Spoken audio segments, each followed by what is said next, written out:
दोस्तों, कहा जाता है कि जिंदगी जिंदा दिली का नाम है, लेकिन जिंदा दिली के लिए प्रसन्नता अत्यंत आवश्यक होती है, क्योंकि प्रसन्न मनुष्य ही वास्तविक रूप में जिंदा दिल होता है।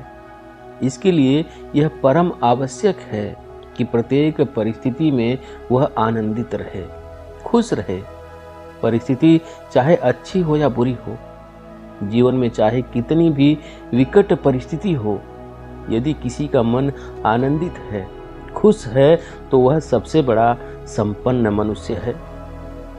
आपको यह अभ्यास होना अति आवश्यक है कि प्रसन्नता कहीं नहीं मिलती, बल्कि यह एक ऐसा भाव है जो हमारे स्वयं के अंदर से उत्पन्न होता है। परंतु हम भूल जाते हैं कि प्रसन्नता वस्तुओं या उपलब्धियों से नहीं, बल्कि अपने मन का स्वामी बनने और आत्मा से जुड़ने से मिलती है।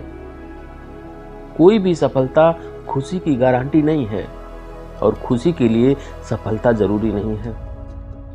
ये एक दूसरे को पोषण दे सकती है और वे हमें एक साथ मिल सकती है।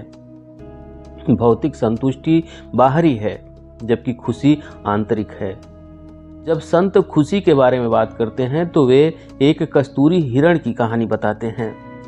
कस्तूरी हिरण को जंगल में एक अत्यंत सम्मोहक गंध आती है और वह उसके पीछे दौड़ता रहता है और उसके स्रोत की निरर्थक तलाश करता है, और उसे कभी यह एहसास ही नहीं होता कि गंध उसके खुद के शरीर से आ रही है। वह निरर्थक भटकने में अपना पूरा जीवन बिता देता है। कोई एक भी पहल करे तो सब प्रेरित होंगे, जरूरी नहीं तुरंत हो, लेकिन इससे जल्दी ही अच्छे संवाद का माहौल बन सकेगा। यदि आप स्वयं प्रसन्नचित होंगे तो दूसरों को भी प्रसन्न रखने में सहायक सिद्ध होंगे, क्योंकि प्रसन्नचित्त व्यक्ति में क्रोध जैसी नकारात्मक भावना नहीं होती। चिकित्सा विज्ञान भी यही कहता है कि स्वस्थ रहना है तो दिल खोलकर हंसें। यह कई बीमारियों की अचूक दवा है। हंसने से मांसपेशियों की कसरत होती है, जिससे ब्लड सर्कुलेशन ठीक रहता है। हम स्वस्थ और निरोगी शरीर को प्राप्त करते हैं। जब हंसने से हमें स्वास्थ्य लाभ होता है तो फिर हंसने से क्या परहेज? क्यों न हम सभी ठहाका लगाकर हंसने की आदत को अपनी दिनचर्या का हिस्सा बना लें। योग में मन को स्थिर करने के उपायों में प्रसन्नता का प्रमुख स्थान है।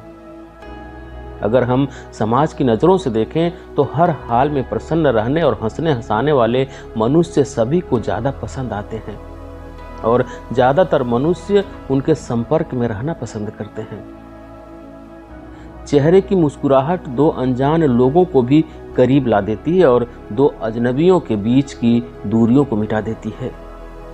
भले ही लोगों की भाषा और समाज अलग अलग हों, लेकिन हंसी और मुस्कुराहट की भाषा सबके लिए एक होती है। दरअसल प्रसन्न मुद्रा और उल्लास प्रकृति सौंदर्य का अथाह समुद्र है। मनुष्य को चाहिए कि वह हंसी के इस समुद्र में डूबकर स्नान करे। हम कह सकते हैं कि प्रसन्नता ही सुखमय स्वस्थ जीवन का आधार है। यदि आप स्वस्थ और दीर्घायु होना चाहते हैं तो हमें अप्रसन्नता का भाव त्याग कर प्रसन्नता की ओर उन्मुख होना चाहिए। ये थी आज की छोटी जानकारी। दोस्तों, आपको कैसी लगी कमेंट करके जरूर बताएं। वीडियो को लाइक करें, शेयर करें। चैनल पर नए हैं, चैनल को सब्सक्राइब नहीं किए हैं तो चैनल को सब्सक्राइब भी करें।